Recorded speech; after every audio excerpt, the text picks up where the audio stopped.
All right, we are live finally, except on the Twitter. Just delete that. Welcome back to another episode of Persuasion by the Pint. I'm Jonathan Taylor, along with Sean McCool and Jonathan. Today we have a special guest in the green room with us. We're going to be talking about persuasion secrets, specifically when the stakes are high. So when things are like the decisions that you're trying to get people to make are going to cost money or time or whatever. How do you persuade in that situation when it's a little higher risk for somebody involved, right? Yeah. That's what we're going to be talking about. And serious negotiation. Yeah. So, since we don't live that life, we had to bring an expert in that has played in that realm. That's right. Maybe I'll learn something. I'll learn some high stakes skills here. Yeah. I mean, would you like fries with that? Is probably not a high stakes situation. So, this will be good to kind of get a level beyond that. Do you want the ebook upsell and the audiobook or just the ebook? That's right. It's not a huge stakes in that. A major commitment. So why don't you read the bio and then we'll bring him in. Yes. So today we're going to dive into the high stakes side of persuasion, where the goal is just to sell a product, but to uncover the truth. Our guest is a science-based investigative interviewing expert who trains professionals across law enforcement, HR, and compliance on how to navigate the toughest kinds of conversations, the ones that deal with accountability, job loss, or even criminal consequences. So we have Mark Anderson joining us. He is the founder of Anderson Investigative Associates. They deliver cutting-edge professional development to organizations across many sectors. And he's going to be telling us a little bit about their science-based interviewing, some of the skills that they teach their clients. So should be an interesting conversation today based on his background. So with that said, let's welcome him to the show. Oh, probably should bring him in there, guys. Back and forth. Welcome to the show, Mark. Thank you for having me. It's great to be here. I tried to butcher your introduction, but I think I did a pretty good job, actually. You did a smashingly good job. I'm concerned with the size of my head at the current time. Yeah. Fancy. That sounds like some fancy stuff. Well, Mark, we're about to talk about our beverages here in just a second. But before we do, can you give a tease or a little teaser of why people should stick around? Little hook. A little hook. Here's the hook. The hook, some of you might be listening and saying, wow, this is really way off from what we're normally talking about here. And it really isn't. This stuff that I want to talk about today is good communication skills. So where does that apply? It applies everywhere.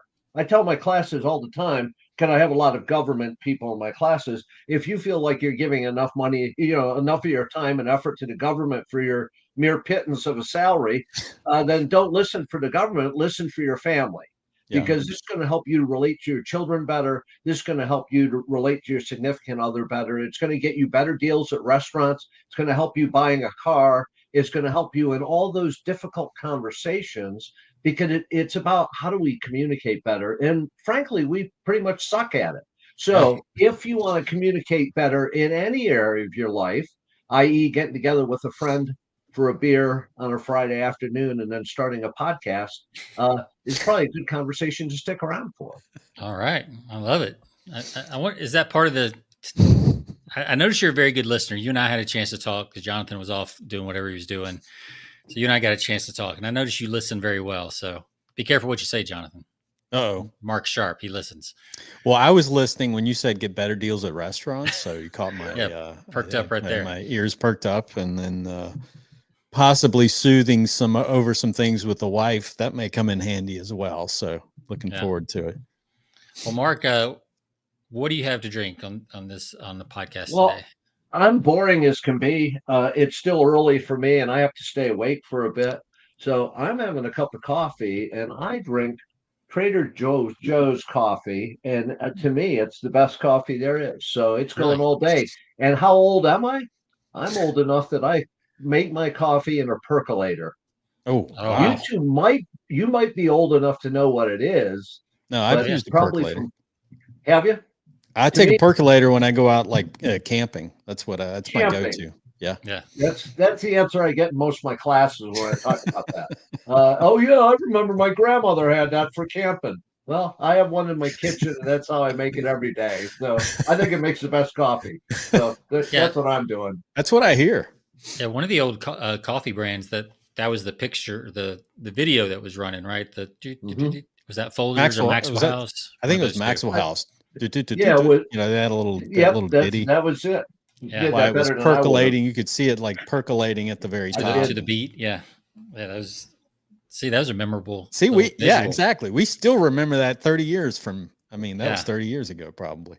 Yeah. I'm a French press guy at the moment. So Oh, yes. Snob. I know. That's what my kids tell me, and they're in Texas too. That must be some sort of a Texas thing, Yeah. you know. I don't know. French press. That just sounds goofy to me. I don't get it. It I is kind of like goofy. that, but it's a lot of work. It's a lot of extra I like work. it because it's a ritual for me in the morning. Yes. Like it's Yeah. kind of a rhythm and a routine, and just it's Yeah. kind of nice and slow start. So, Yep. well, Jonathan, what are you having? I've got something called, it's a German, a Bock beer. I'm going to show Okay. it. I couldn't find anything at all online, but I will share my screen to show. This is a George Rittmar Bock beer, Okay. and nothing special about it. It's 6.8%. It's a Doppelbock. So I've already had a couple of sips of it, so I kind of know where I'm leaning on this one. Okay. But I'll just give you a little hint on Beer Advocate. It scored a 85, but that will Ooh. not have any influence on my judgment whatsoever. Okay, we'll see. All right. Well, so this has got to be one of the weirdest names for a beer that I've had, and we've had some weird ones on this show, right? I mean, after Yep. 400 episodes, we've had some strange stuff. The type of beer is not weird, but the name is just out there. So it's called, here's the title of the beer: Not the Gumdrop Buttons. Not the gun drop buttons. Not the Gumdrops Buttons. I think there should be a comma after. I Yeah. think Buttons is a name. And it's Wow. got like a cartoon thing of a gingerbread man and the espresso machine. So there's like a whole story going on here because it is a milk stout with vanilla coffee and gingerbread flavor. So I like where you're going. Where's that from? Does it say? yeah, it's Prairie Artisan Ales. They are in OKC, so Oklahoma City, I guess. Huh. I guess is where, City. downtown OKC. Not right. everybody knows what OKC means, you know. The national audience. So I'm surprised. I guess we're pretty close. So Yeah. I doubt it's a nationwide beer. It's probably regional. But well, yeah, let's drink it up and do a quick good cheers show. to a persuasive show. Cheers. Cheers.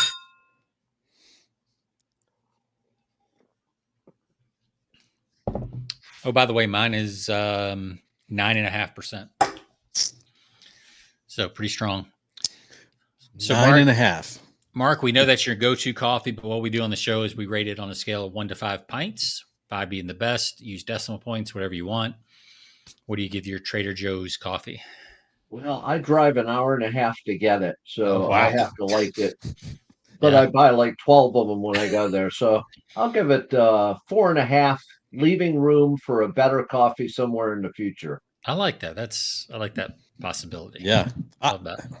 So you have to drive. That's there and back. That's an hour and a half to your Trader Joe. Each way. Yep. Each Okay. way.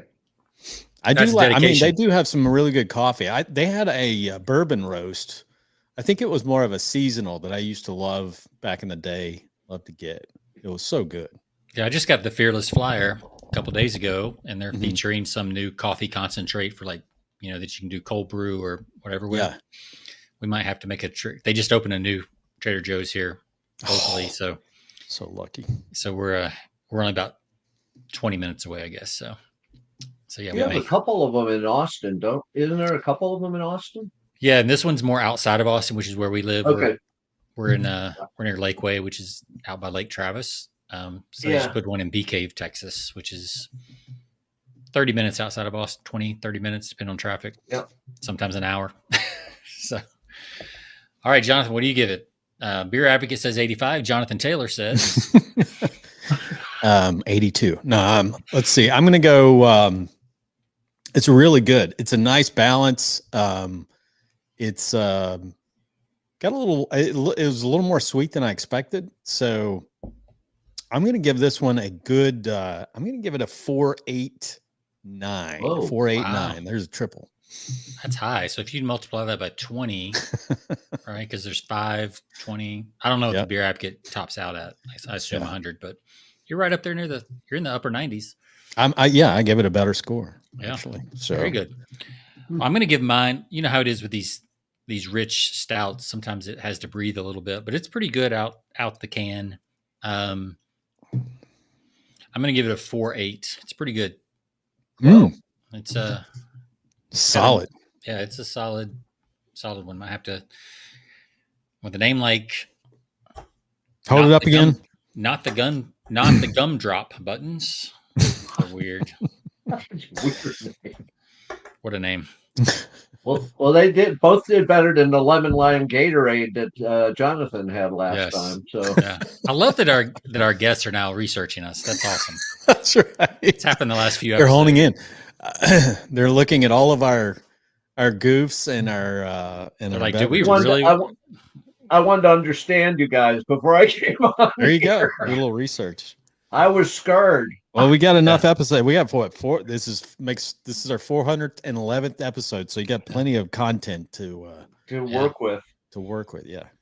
Well, Mark, why don't you give us a little bit of background? I know you're a young guy and you haven't been around much, but try to stretch it out as much as you need to make it feel like you've done something important in your life.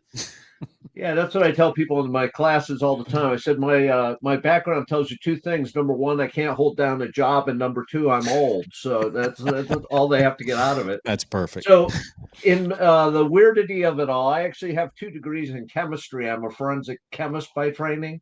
Awesome. So I started my career working in a crime lab and did that for a couple of years. And I found out that those chemistry people are weird.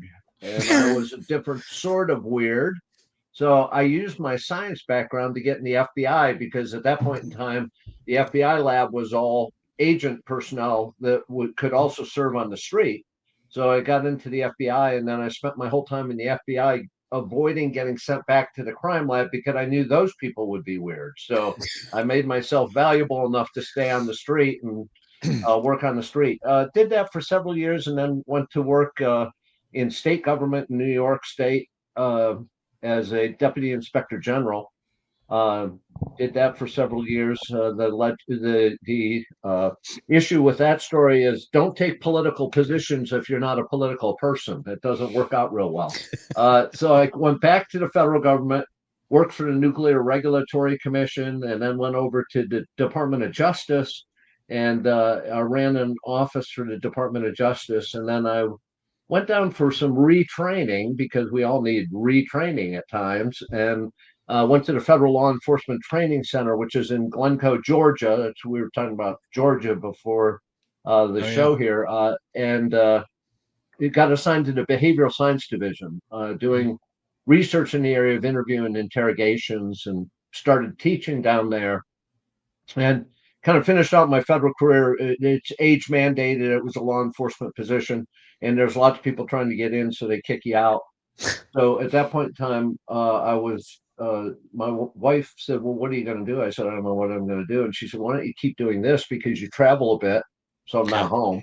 And please stay out of the house. Please don't.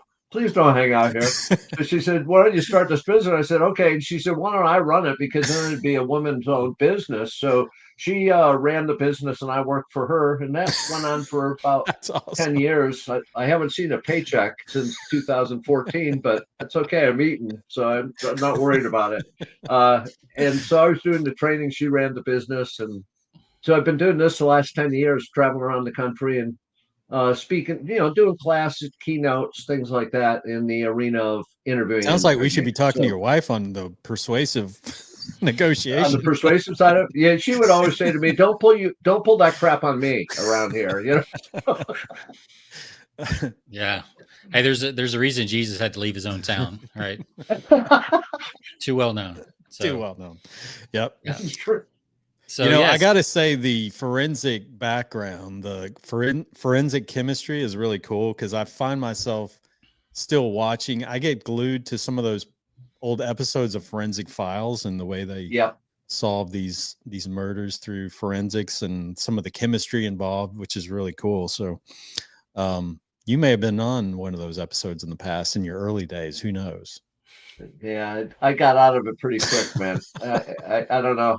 It's a great thing. I just didn't want to be behind the lab desk for the rest of my life. I like being out. So, So let's talk about what you're doing now, the interviewing techniques, and I guess whenever people start a business, it's because they typically because they notice a problem or that needs to be solved, right? I mean, that's kind of the idea.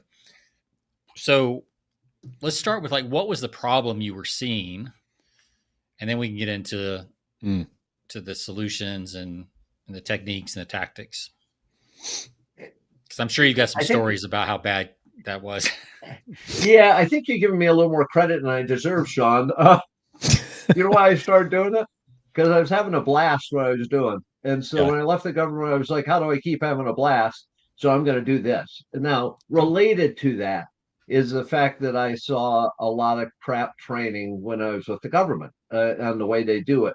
Shocking. And the way some of my colleagues did it, I didn't like it. So I had made enough connections around the country that they were willing to hire me and not bring the government in to teach the class. So I had a ready-made kind of client list when I left the government. I actually left and took a government contract right off the bat away from the government to teach the same stuff, but in a different way. So I saw a problem with that. But the real genesis of that has come over the last maybe 5 years, where I started looking at what I was teaching and saying, you know what, you're getting lazy.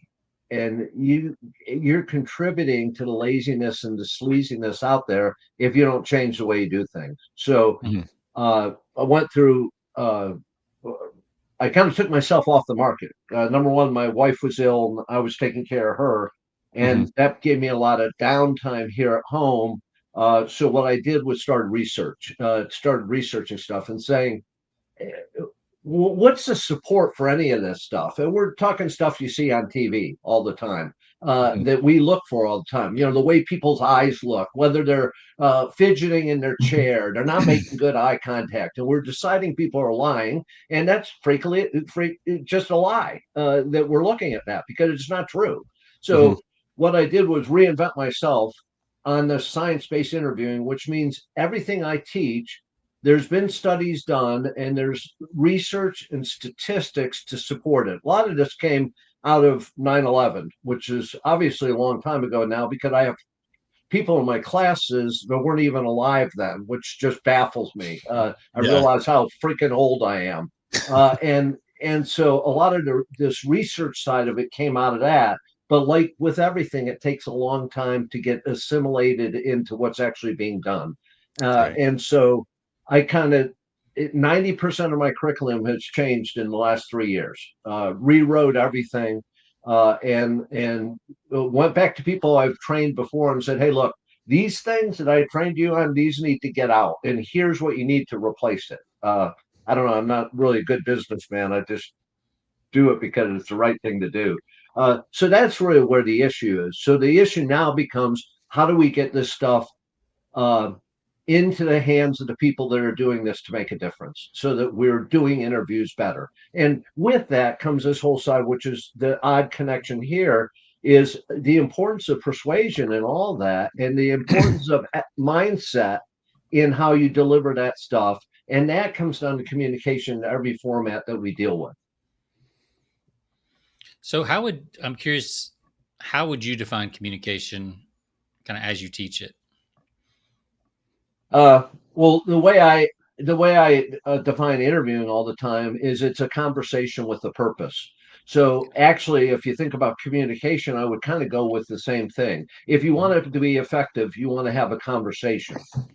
You don't. It's not an episode for preaching. It's not an episode for dominating. You want to have a conversation. Then you can go into what makes up the conversation. And in the interviewing realm, much like any conversation we have, if it's with our spouse, if it's with our kids, if it's at a restaurant, there is a purpose associated with it, which is, either I want something or, I'm trying to move somebody somewhere. So I like simple definitions. So that's what I would go with. Yeah, it just occurred to me that the root word of communication is commune, to like Yep. come together. So that makes sense. Never saw that before. All right. So tell us, where do you want to start? Like, what secrets do you want to give up here and share with people that you think would be good for them to know?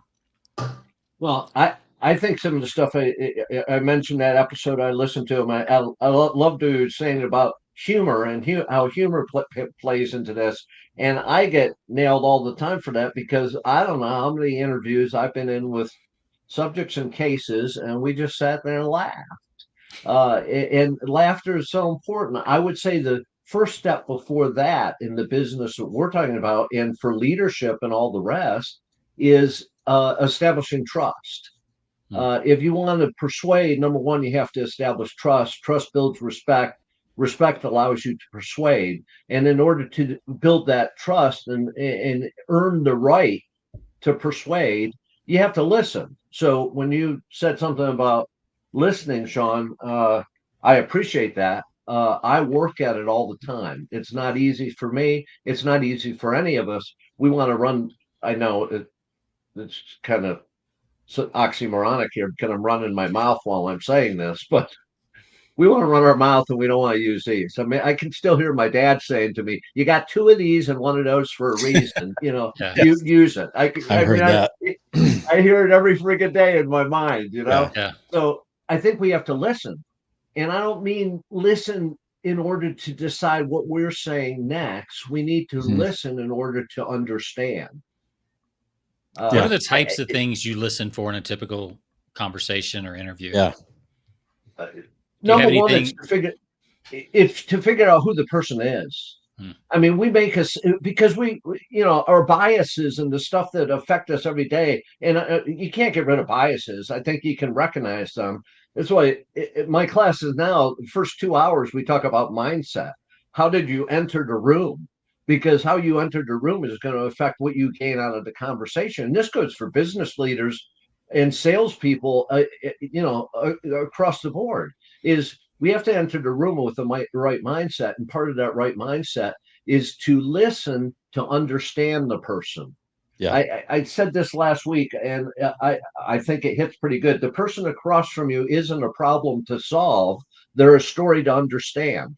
And I think trying to figure out, I think the more and more too, and you guys probably know this from your life. I've got a couple of years on you, like decades, but the more you get run over and have tire tracks run over you, the more you understand that you don't understand some of the difficulties people have.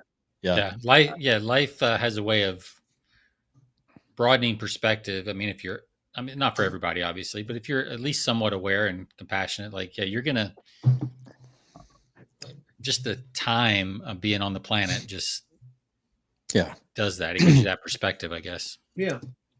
And it makes you curious. Like, how did you get here? And that was always my thing when I'm sitting with that person across from me is, how'd you get here? What happened? What went wrong? Why did you turn left when everybody else turned right?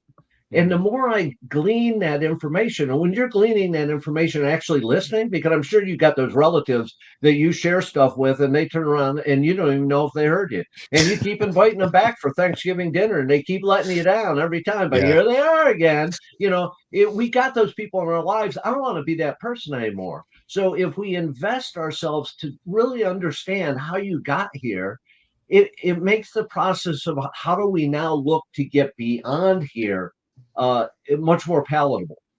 Yeah. Because haven't you all been in that situation? I say this all the time to classes. I talk to them about, you got to know what somebody looks like when they're telling the truth before you know what they look like when they're lying. The only exception to that is if you know what you look like when you're lying. And I get this whole class that looks at me like they've never lied. And I mean, it's like having 50 Jesus Christ sitting in front of me. And it's like, okay, then I'll throw myself under bus. This is what I look like when I was lying. The truth is, we don't have to look far to see what the other side of the table looks like. So we can understand this if we choose to, but we got to be comfortable in ourselves in that too. I love that question of like, how did you get here?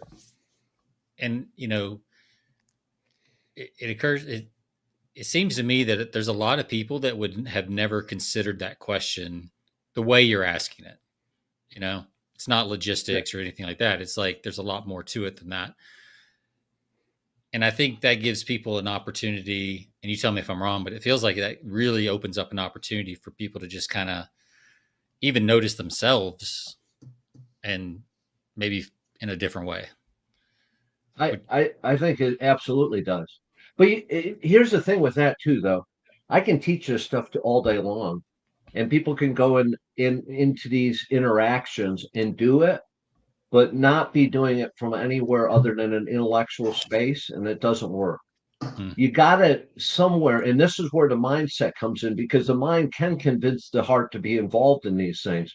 You got to involve your heart in this, because most of the people I talk to are pretty wise to this stuff, probably much wiser than me. They're going to catch a fraud right off the bat, and they're not going to share anything with a fraud.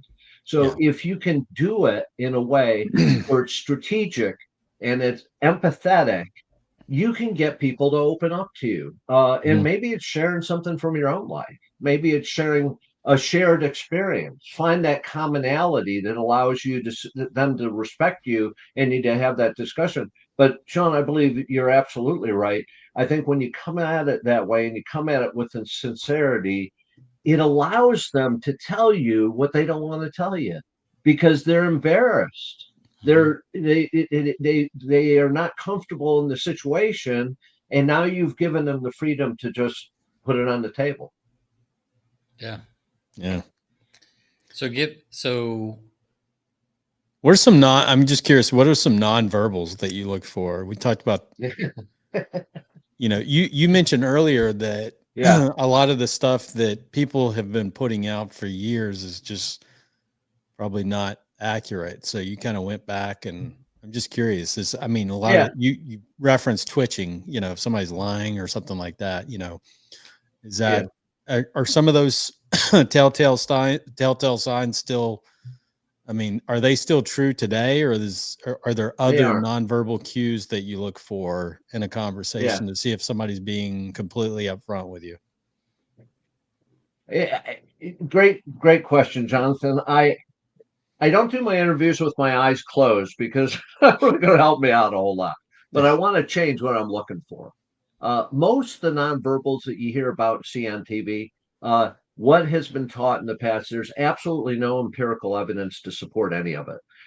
From a nonverbal standpoint, trained investigators who have been doing this for years are about 54% accurate. That's the top figure I can find. 54% is like flipping a coin.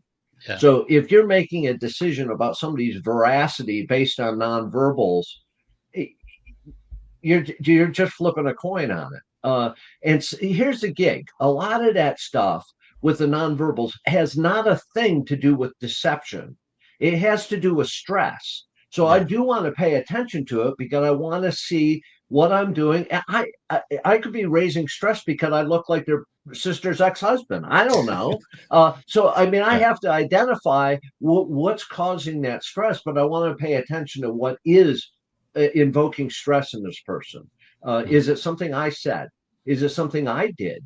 Are they hungry? Do they have to go to the bathroom? I mean, it could be all sorts of things. So I'm paying attention to those. But when you look at the meta-analysis that have been done in nonverbal cues, there really are next to none that are distinctly connected with the issue of deception.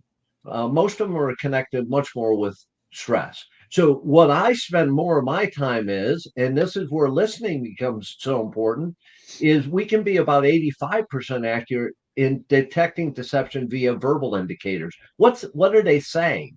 And Yeah. how are they saying it? So I really have to listen to do that. What else do I have to do? I have to ask good questions to get them to talk more so I can listen more and see if they're being deceptive or not. So from a nonverbal standpoint, I'm paying really close attention to what they're doing, because if they are acting cold, I'm immediately going to say, you need a coat. Are you cold? Can I get you something? Because Mhm. now I'm pulling in what? The law of reciprocity, give and get. Sure. Yep. So, I'm going to meet those needs. So I got to really pay attention to that stuff, but I'm not doing it on the issue of truth or deception. Does that kind of answer your Yeah. question? Yeah. Yeah, that Okay. makes a lot of sense. Kind of goes back to the emotional intelligence and Hmm. as opposed to tactics and techniques, which is kind of the underlying thread I'm hearing so far. But so you mentioned you're listening for what they say.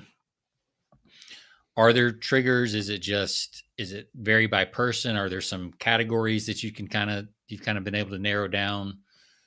Tell us a little bit about what you're listening for. Yeah, I'm always listening for consistency in the story, and this is why the way we ask questions. This goes for salespeople. This goes for people in marketing. The way we ask the questions are so important. Are we feeding them information that they're retreading back to us, or are we asking them to tell a story? I have a hard time with this one because I'm a huge proponent of open-ended questions. Tell me about. Tell me more about. We know that open-ended questions reveal much more information. Yes. But we also know that when we ask those open-ended questions, we tend to interrupt the person very quickly. There was a RAND study done that said we usually interrupt within 7 seconds. I can't formulate a damn Is thought that in 7 seconds, let alone verbalize it. So we can't even shut up long enough to just let them talk. because And we and pound then you you hear something that really you want to jump on, right? And yeah, you yeah, just yeah. gotta take You care of guys, that. yeah, you guys are both married, right? How Yeah. many times have you been somewhere and your wife says, "Hey, tell that story about blah blah blah," and you Yeah. start the story, and about 2 seconds into it, she says, "Oh, no, no, Jonathan, that's not Yes. the way it goes." Right That's exactly how it goes every time in our household. now, Kills I'm my okay with that. punchline every time. If I have a pint like you guys have, I'm cool with that. I step back and I say, "You know what, honey, you tell the story. You tell it so much better," and then I can just stand there and drink. How many times do I interrupt her? Not at all. That's It's right. her story, and that's Yeah, the issue. We interrupt them because they're not telling the story out the way I want them to. that's right. Well, let them tell their story the way they want, because in that story, they reveal a ton of information. So Yeah. what am I listening for? Inconsistencies in the story, Mm. lacking time periods. I did bank robberies for a period of time. Bank robberies always occurred on Fridays around noontime because I think they thought all the cops were getting donuts or something. So it like Is that happened all the right? time. Oh yeah, Fridays? Yeah, I Friday. mean that makes sense. I mean Friday. Dude. back in the cash days, that makes sense, right? There's payday, Well, that's true. Remember how old I People are am? depositing their checks and yeah. and before everybody got it, cashed all their checks, right? You got to get in before everybody takes Yeah, all the money out. Yeah. Yeah, out. That's that makes right. sense to And me. so they happen all the time. So you find out who the bank robber is. You'd go to interview him, and you'd interview him about his day. Hey, what'd you do? Yeah, tell me what you did on Friday. And not hone in anymore. And you get all this detail from like the time they got up until 10 o'clock in the morning, bathroom habits, food habits, all the stuff I didn't want to hear. And then all of a sudden it's like 10 o'clock and they said, "Well, then I had a cup of coffee and I was watching Judge Judy. Yeah, I got some lunch." And then it was, oh, I don't know. And then I took a little nap. And then you get this detail from 3 o'clock until the time they go to bed with bathroom habits and food and everything. Well, what happened between 10 and 2? They robbed the bank, because there's an inconsistency, because we know, research shows us that we don't lie with the same amount of detail as we tell the truth, because we didn't experience it. So cognitively, we don't have the ability to.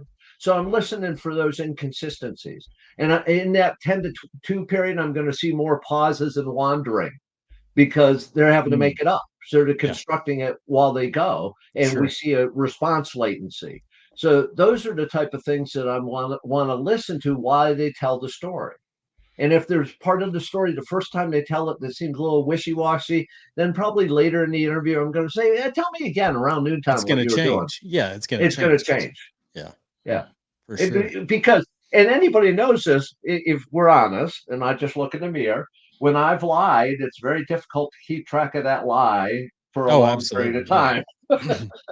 Especially under stress. Yeah.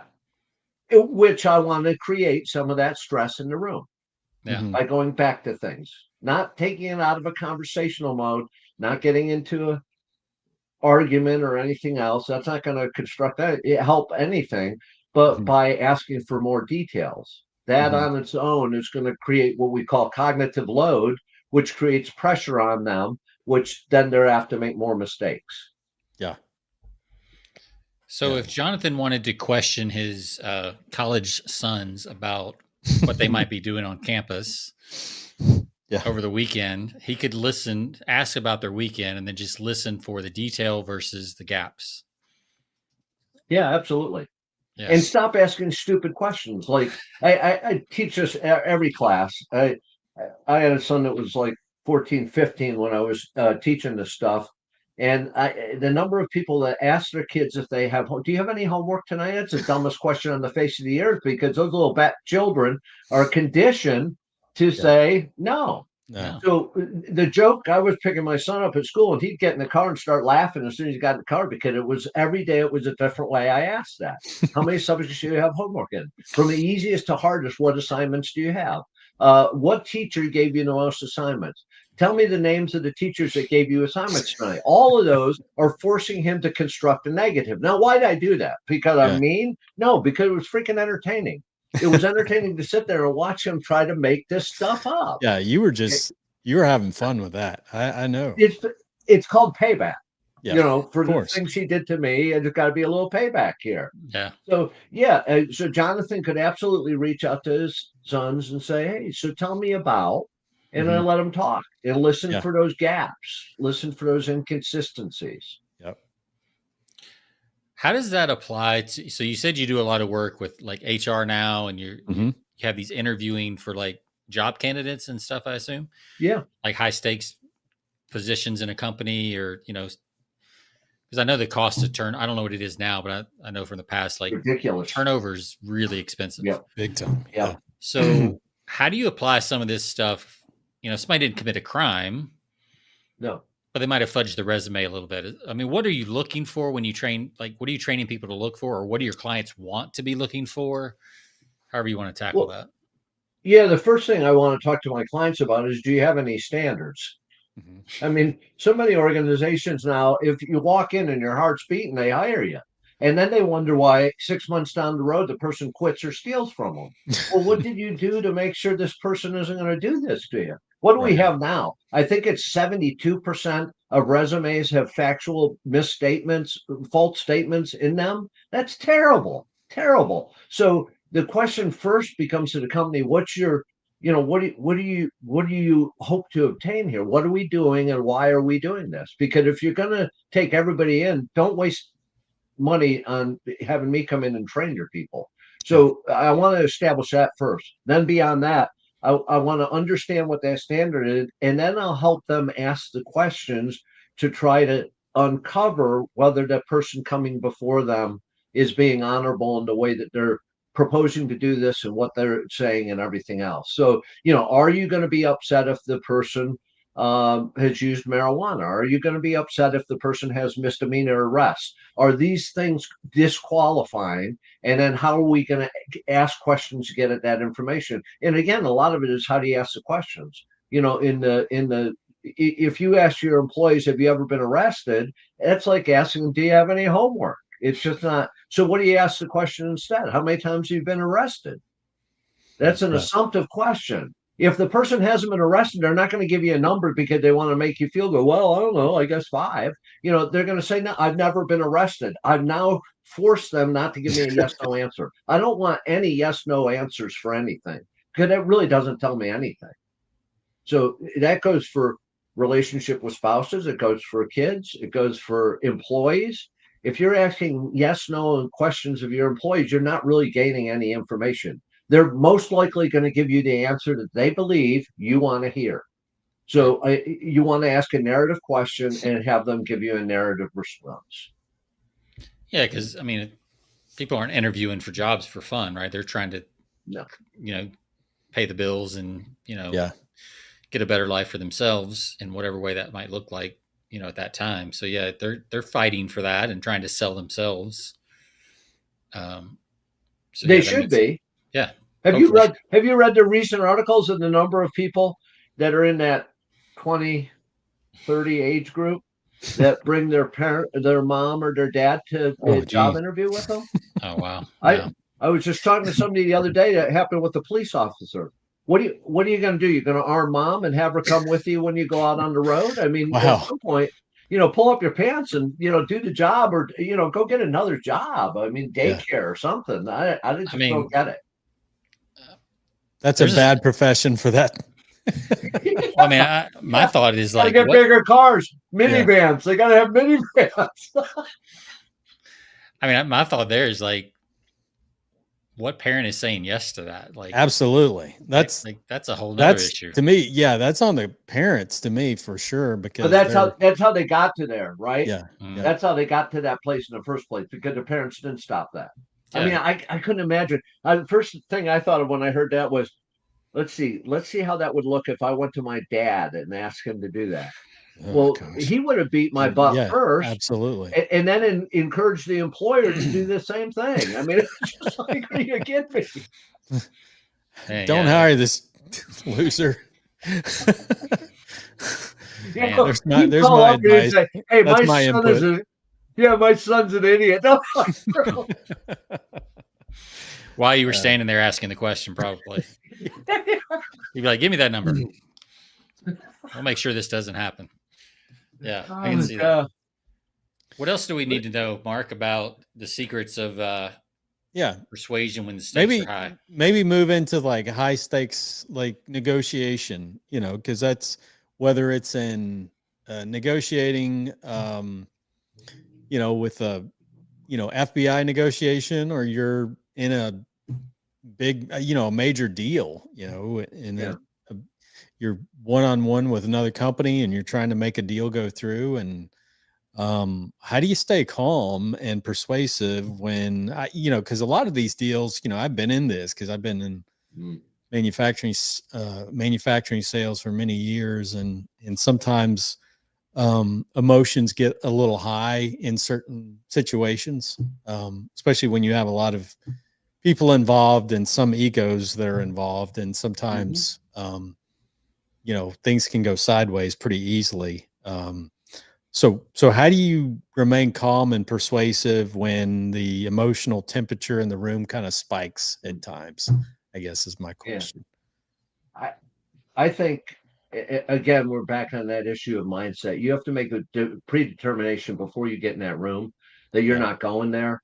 And the reason I make that decision, I mean, I'm not a superstar at that, but I do know this, that if I go in that direction, I can't come back from that direction. So once I allow it to escalate, I can't come back. So I'm not going to allow it to escalate. So then we're down to what the Michael said on the show. I'm going to use laughter over outrage every time, and I will move it into the humor realm as quick as I can move it into the humor realm, because when you get in that realm, you can pull down those walls a little bit. But I'm going to have to really listen in order to do that. I'm going to have to really understand where that person is at. I call people out all the time in the interview when they're getting evil with me. Usually they're not upset with me. They're upset with the situation, or they're upset with the agency I'm representing, or the organization I'm representing. So I'll call them right out. I say, hey, Jonathan, not for nothing, but it seems like you're really ticked off at me. I mean, you frankly seem pissed and upset and frustrated. And I really want to understand why. Is it something I've done to you?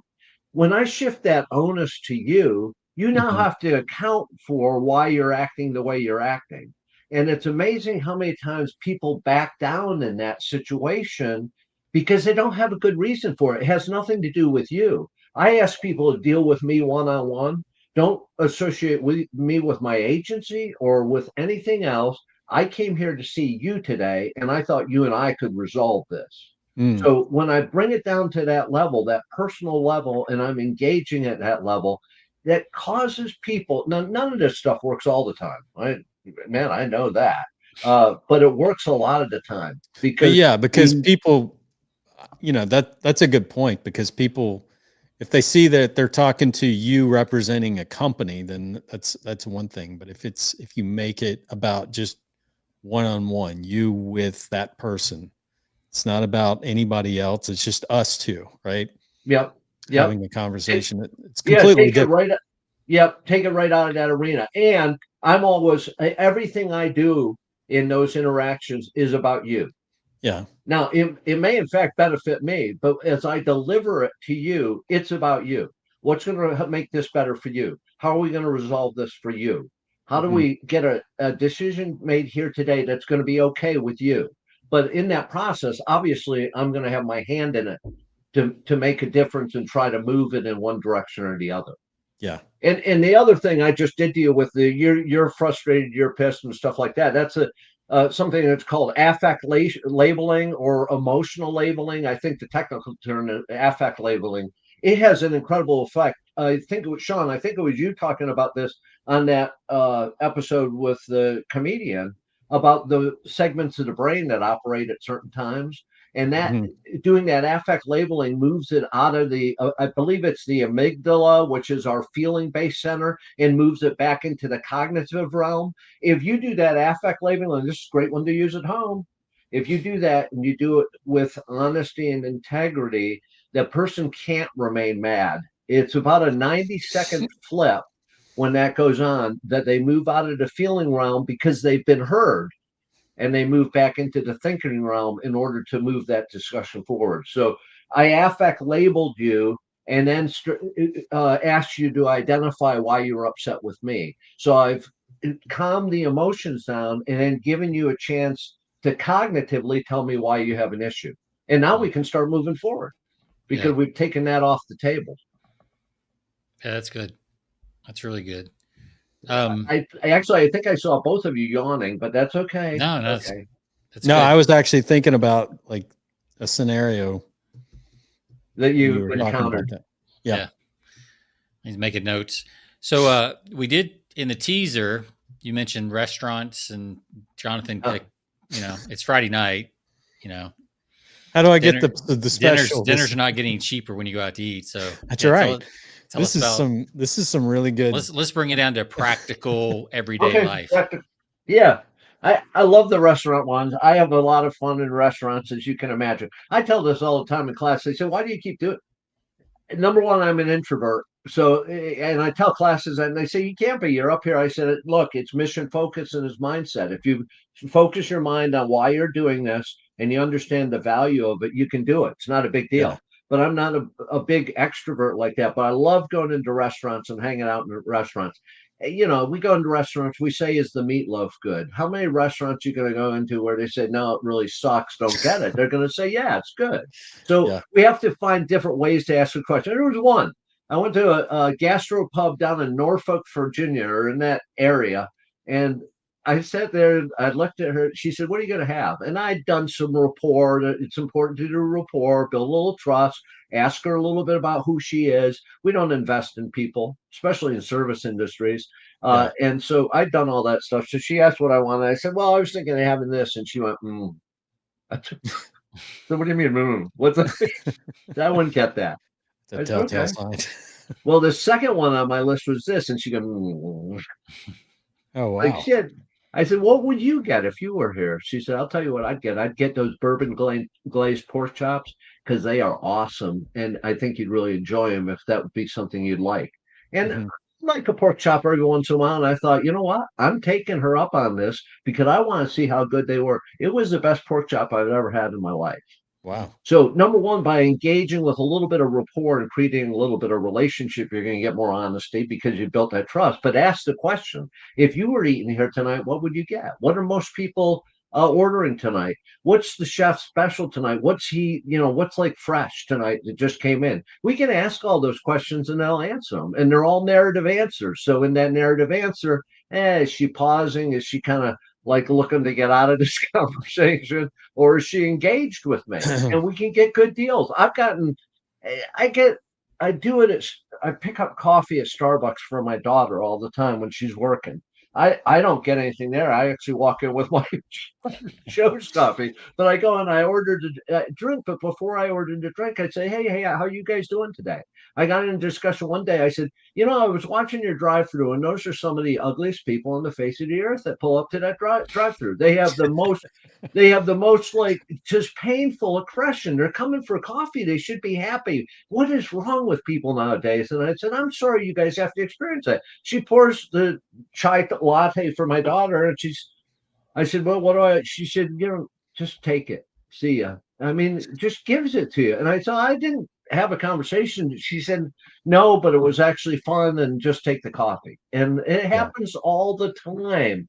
And I don't do it for that purpose, but that's that law of reciprocity. You invest in others and you'll get something back. Will you get bit sometimes? Yeah, but at my Yeah. age, like I said, I've been run over so many times. I expect a good run over every once in a while, right?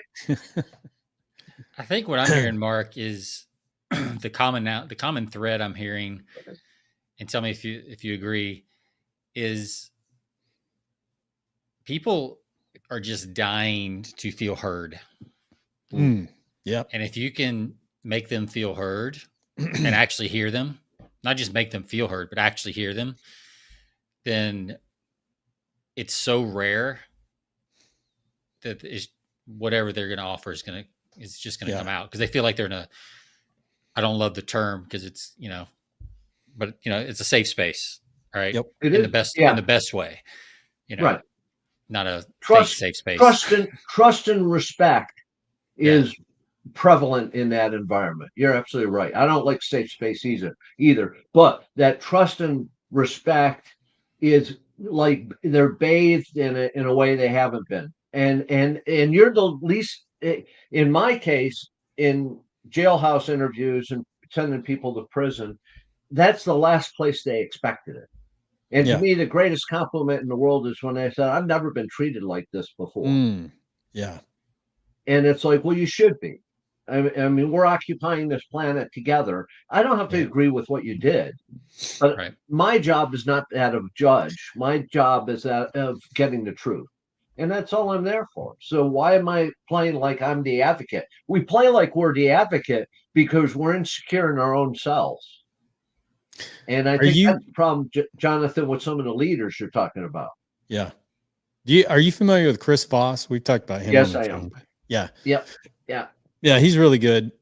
His I think it's his book, Never Split the Difference. We've talked about that book in the past. Is really good in terms of negotiation. But he says he highlights a lot of the stuff that you've mentioned, is like getting people on board is, in any hostage negotiation setting, it's crucial that they, the first thing is building that trust.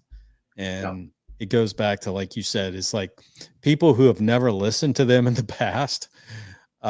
Someone takes an ear to what they have to say and truly listens, and not just like, seeking, trying to hone in on like certain points to, go after them on, but truly listening and repeating back what they really truly believe and what they want. That's pretty rare, for people to actually pay attention and listen. So it's really good. Yeah. Mark, I think Chris's stuff is really good. It's good to be in contact. I have another friend that's very similar to the background that Chris has, a former FBI guy. I just did a piece a couple weeks ago on narcissism. I don't know if you've ever Yeah. run into that where you live or No, with people you work or family never. members or people. I Yeah, don't even know what that it, word it, is. it's becoming very, very prevalent. Yep. And so I wrote this piece on narcissism, talking about, how do we deal with that as a leader, as an Hmm. investigator, as whatever, when we come in contact with that person.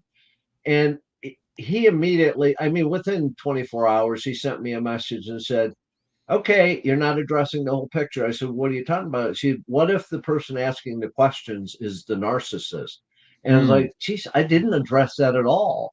yeah. The sad thing with any of this stuff is it negatively affects all sides of the equation. And he said to me, I got 3 people in this class I'm teaching this week that I wouldn't go on an interview with them if you paid me because they're all narcissistic and they're not going to be able to do any of this stuff because they're Right. so focused on themselves. Hmm. So Right. we really have to establish who it is we're talking to and then understand what do They're we do in trying. that occasion. I mean, go ahead. What the telltale sign of a narcissist? They're trying to get the answers that they want. Right. I mean, they're trying to. Absolutely. Yeah. They are absolutely framing everything in that direction. Now, do I interview them? Yeah. And what do I do on that? It's all about them. Yeah. It's all about you. Whatever you need, it's all about you. But you can still get them to tell you the truth. Hmm. It's just you have to make it all about why it's beneficial to them to tell you the truth, and then they tell you. Yeah, It's weird. you see that in some of like the. I know they're not super accurate, but I love watching them anyway. Like the crime dramas, like Hmm. especially when they work with like a serial killer.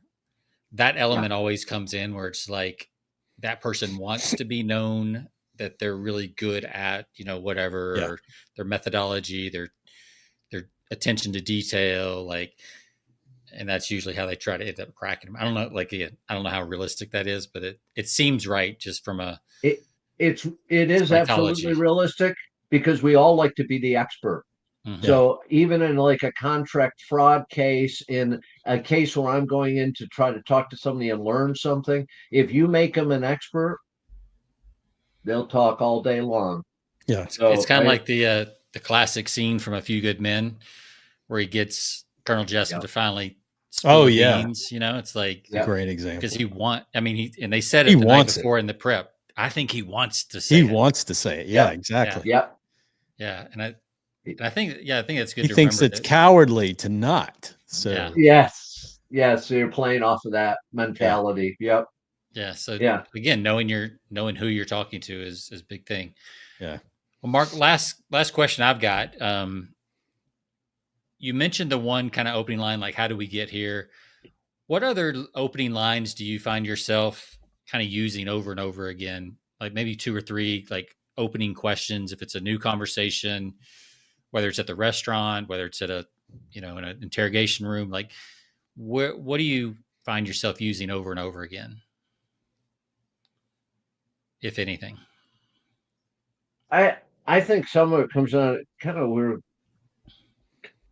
kind of going on this when you were talking about how you guys decided to do this.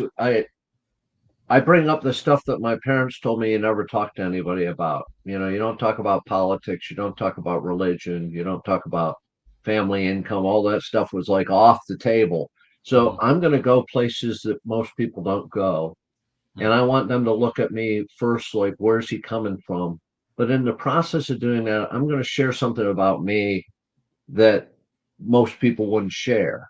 So I've now taken them into an uncomfortable zone. What does that do? It creates some cognitive load in that person where they're trying to figure out what the situation is. But it also, when you create that cognitive load, you create an ability to develop a deeper rapport and a deeper trust at Hmm. a quicker rate that then can be very effective in resolving it. And anything I do, I have the ability to dance out of. Because I believe saying thank you, using people's Yeah. names, saying I'm sorry is not a big deal. It doesn't hurt me at all. So if that person kind of rears up, and I'm going to say, man, I'm sorry, Sean. I didn't mean to go somewhere you're not comfortable with. It just when I was talking to you, I just felt like maybe you're feeling some pain about this or wanted to talk about it, and I was hoping we could just have a discussion. But it's cool if you don't want to. and then just kind of go from there. So I think it's the really real aspect of it, and actually acting interested. Like I fly a lot, and when people say hi to the flight attendants, but it's like, hi, how you doing? And they don't wait for the answer. I stop at the door and I say, hey, how are you doing today? Are you all right? Did you get enough rest last night? And making the eye contact, engaging, because like you said, and you said it better than I can, people are absolutely longing to have somebody pay attention and actually listen. Yeah, for sure. That's Jonathan, good. You have any other questions? No, I think that's really good. I think I always think about Stephen Covey, the classic. We've talked about the 7 habits, always seek first to understand, then to be understood. And I think that's sorely lacking today, is like really deep, deeply trying to understand people and asking questions that really focus on them and listening after that. Not just like, not just, hey, how you doing? Like, see ya. And not, and we do that way too often. And Jonathan, I'm gonna steal that one from you with Stephen Covey. I believe one of his also is begin with the end in mind. That's right. And I don't think we do that at all. I talk about that every class. We don't invest up front in order to meet that person where they're at. Right. I'm going to spend hours looking at who you are before I sit down to talk to you. Because the more I can understand who you are, the more I can find those places of commonality, the more I can understand maybe what you've been through and how you've gotten to where you're at. And therefore, the better I can meet you. And if I can't find that stuff beforehand, and I've had plenty of interviews where I couldn't find stuff, I had a subject in a case, and I looked and looked and looked, and all I could get is, oh, Paul, he's different. And that's not a whole lot of help to me when I go to do an interview. So the first 2.5 hours of that interview, I never brought up the case at all. I just wanted to get to know him. What's your gig, man? And I don't think people are ready for that. But I think we have to begin with the end in mind. Where do we see this going? And then how do we chart that course to get to where we're going? So if that doesn't apply to business leaders, I don't know what does, because that's what we should be doing. But we want it to happen, but we don't want to invest the time. No, interviews. In business, they want to shortcut the process. Like, oh, absolutely. So what do we see as a result of that? The statistic is less than 1 in 10 interactions have adequate planning. 1 in 10. Right. And then we wonder why we have bad results. Yeah. Get out of your own way. Create what's going to give you that end that you're looking to get to. That's a good reminder. Good reminder. Mark, how can people find out more about you? I know the answer, but people listening don't. Okay. If any people are on LinkedIn, that's probably the best place to connect with me. My website, andersoninvestigative.com. You can go on there. You can reach me there. I don't hide how to get hold of me. I'm a huge operation of myself. So if I'm on the road, I might not get back to you that day, but I will get back to you. LinkedIn is a good place because I post a lot on LinkedIn. If you go on the website or go on LinkedIn, I believe I have 155 articles on there. I write every week, and I write on 2 subjects. I'm actually writing 2 books at the current time. I was writing 1 book, and then I got guilted into the fact that I was being stupid and not writing 2. So I'm writing on investigative interviewing. How do we? And it's actually going to be almost like a workbook. It's going to be 50 chapters that address a subject. So we're going to, have a little story about the subject, talk about the technique and the science behind it, and then say, how do we implement this within what we're doing? So it'll be over the course of a year. I gave 2 weeks off for vacation, so it's only 50. It's not 52 chapters. So that's the investigative interviewing one. And then this is what I've recognized over the last several years. As you go through pain and you run over, you realize that there aren't a lot of people that are there to take care of you and lift you up. And I realized that employers expect a lot out of their employees and they don't invest a lot in them. So I got into writing on the issue of well-being and resilience. how do we make it through this marathon called life where we have to work and be effective and be able to maintain our families, our professional life, our health, and everything else. So I now write Tuesdays on interviewing. I write Wednesdays on a Wednesday wellness blog or article to kind of combine those together. So the book's going to be the weekly edge, and it's going to address both the interviewing and the well-being and resilience side, which I'm becoming more passionate about because I don't see us taking care of our people very well. Sure. Yeah. So sorry for that long-winded answer. No, it's good. That's good. That's good. I put those. But there's articles on both those topics on both LinkedIn and on the website, and they're free. Just go in and take what you want, use it how you choose to. Yeah. Make the world better. Yeah, we'll put those on our show page for this episode, for sure. Yeah, and if you're ever in Austin, let me know, and I'd love to come to a class, sneak in and audit a class or something. That'd be fun. That'd be cool. That'd be cool. And I've been down in your neck of the woods twice in the last month. Knoxville and Oak Ridge. I was down there teaching classes twice. Over at Oak Ridge National Laboratory? Yeah, I was doing some Department of Energy training there, and then I did Association of Certified Fraud Examiners and International Internal Auditors meeting at Buddy's Barbecue, the Bearden Banquet Center. Classic. That is, that's a classic of our East Tennessee. I figured you'd be familiar with that. Oh, so. Yeah, the old Bearden Banquet Center. Yeah, I remember that. Yeah. Yeah. So Buddy's is a staple around here. Yeah, for sure. Buddy's is. When you want some real barbecue, you can come to Texas. I actually down. I'll tell you this, Buddy's kind of. I've had better barbecue, but I'm going to tell you, they're hush puppies. You won't find a better hush puppy than Buddy's barbecue. Yeah, come here and get you some Terry Blacks or some. There's a whole handful of them. You could. Yeah. Stuff's incredible here. So and some Round Rock donuts. How about that? There you go. Yeah. The 5 pound home of the 5 pound donut. Yeah, it's that's funny. It's another world. So, all right, well, Mark, we appreciate it. Love having you on. We're going to put you in the green room for a minute while we wrap up, if you've got a second, and then we'll jump back in and kind of do an after show chat with you. Okay, cool. All right. Thank you. Thanks, Mark. All right. Again, Mark Anderson. We'll have his website up on our show page, episode 411. You can check it out. And we'll highlight his LinkedIn profile, too, since he's got so much. I mean, he's putting a lot of content up over there. I didn't realize that. So I'll have to follow you on LinkedIn, Mark.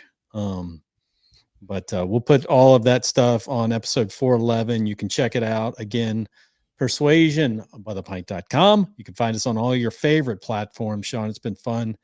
And we got a great guest coming up next week, I believe. Yeah, that's right. We've got that one scheduled. So stay tuned for that. We'll see you next week. See ya. All right.